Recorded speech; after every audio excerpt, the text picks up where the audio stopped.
Quello era un bambino che veniva dalla Siria, era un bambino che non sapeva giocare a calcio, era un bambino che viveva in Siria dove il rumore delle bombe era purtroppo più forte della possibilità di sognare durante le notti.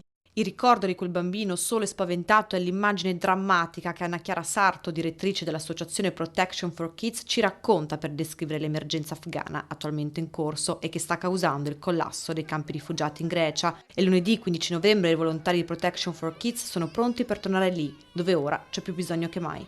Andiamo in Grecia poiché forse è il primo punto della rotta balcanica. La rotta balcanica vede diversi stati e vede il game, che è il cosiddetto il percorso che devono affrontare i richiedenti asilo per arrivare in Europa. I richiedenti asilo non vogliono arrivare in Italia, la maggior parte dei richiedenti asilo vuole arrivare in Francia, in Germania.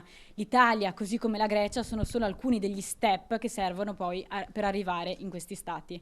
Noi innanzitutto porteremo più di 660 scatoloni di beni di prima necessità, poi ci sarà un medico con noi che offrirà supporto medico, ci sarà una psicologa che farà workshop psicologici, ma poi soprattutto faremo workshop educativi e ricreativi per i bambini ed insegneremo ai richiedenti asilo a coltivare. Sono tanti volontari in partenza, tra loro c'è anche Danny Castiglione, uno dei fondatori dell'Associazione Mediterranea, impegnata nel salvataggio dei migranti. Mi spinge a partire il non sopportare l'indifferenza, il dover accettare con le immagini che tutti stiamo vedendo e che stiamo leggendo nei giornali e non poter far nulla, rimanere a casa e indignarmi dietro una televisione o dietro un giornale o dietro un social network.